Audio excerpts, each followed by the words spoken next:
Allahu Akbar, Allahu Akbar. Assalamualaikum warahmatullahi wabarakatuh.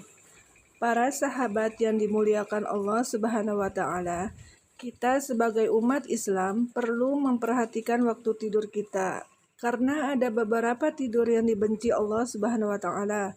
Hal ini sebaiknya dihindari. Berikut waktu tidur yang dilarang oleh Allah Subhanahu wa taala. Yang pertama, tidur setelah sholat subuh. Salah satu waktu tidur yang dibenci Allah Subhanahu wa taala adalah di saat waktu selesai sholat subuh atau hailulah. Kata hailulah sendiri diambil dari kata hala yahulu haulan yang bermakna mencegah atau menghalangi. Meskipun pada saat pagi selesai sholat subuh dengan suasana yang masih terasa nyaman untuk tidur kembali, alangkah baiknya teman untuk menghindarinya. Pasalnya, tidur setelah sholat subuh dapat mengurangi produktivitas karena bangunnya pasti akan terlalu siang dan menghalangi datangnya rezeki di pagi hari. Padahal Rasulullah SAW telah berdoa kepada Allah Subhanahu wa taala untuk umatnya seperti dalam hadis yang diriwayatkan oleh Abu Daud. Ya Allah, berkahilah umatku di waktu paginya. Dalam riwayat lainnya, Rasulullah SAW bersabda, apabila engkau telah selesai sholat subuh, janganlah kamu tidur tanpa mencari rezeki. Hadis riwayat Tabrani. Termasuk hal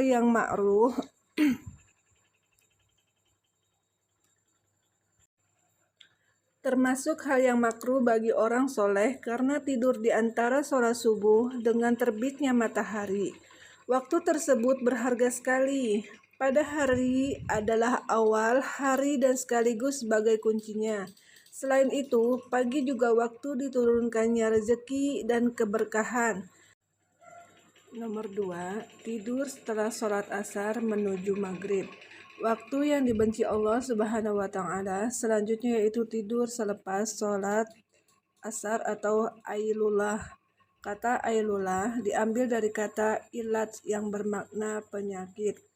Memang benar bahwasanya tidur setelah sholat asar menuju waktu maghrib dapat menyebabkan beberapa efek buruk bagi kesehatan. Misalnya menimbulkan penyakit, memicu stres, bahkan membuat seseorang mengalami linglung. Sebagaimana telah diterangkan dalam hadis yang diriwayatkan dari Aisyah radhiyallahu anha, Rasulullah shallallahu alaihi wasallam bersabda, barang siapa yang tidur setelah sholat asar selalu akalnya hilang, maka janganlah mencela atau menyalahkan kecuali dirinya sendiri. Selain itu, biasanya orang tidur pada usai sholat asar sampai waktu maghrib akan mengalami kelelahan. Alangkah baiknya untuk dihindari karena lebih banyak keburukannya. Yang ketiga, tidur sebelum menunaikan sholat isya. Tidur sebelum melakukan sholat isya juga termasuk dalam tidur yang dibenci Allah Subhanahu wa taala. Diriwayatkan dari Abu Barzah radhiyallahu anhu bahwa Rasulullah shallallahu alaihi wasallam membenci tidur sebelum sholat isya dan mengobrol setelahnya. Hadis riwayat Bukhari dan Muslim. Hal ini karena bisa menyebabkan umat muslim melewati sholat isya hingga keesokan harinya. Para muhadisin atau ahli hadis menerangkan makruhnya tidur sebelum sholat isya. Oleh sebab itu, At-Tirmidzi mengatakan, mayoritas ahli ilmu hadis menyatakan makruh hukumnya tidur sebelum sholat isya dan mengobrol setelahnya. Dan sebagian ulama lainnya memberi keringanan dalam masalah ini. Abdullah bin Mubarak mengatakan, kebanyakan hadis Nabi melarangnya. Sebagian ulama memperbolehkan tidur sebelum sholat isya khusus di bulan Ramadan saja. Jadi sesekali diperbolehkan jika teman-teman merasa lelah. Tetapi tidur sebelum sholat isya ini jangan dijadikan kebiasaan ya. Tidur setelah sholat isya dan lebih bagus lagi apabila bangun tengah malam untuk menunaikan sholat sunnah seperti sholat tahajud dan sholat witir. Sengantuk apapun jangan tidur di waktu tiga ini. Berbahaya ya teman-teman.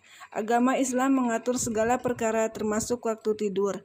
Jadi bagi umat Islam, teman-teman wajib tahu waktu tidur yang berbahaya dan sangat dibenci Allah Subhanahu wa taala. Mengapa waktu tidur perlu diperhatikan? Hal ini karena tidur yang baik akan membawa kebaikan pula, dan tidur di waktu yang dilarang Allah Subhanahu wa taala akan mendatangkan keburukan.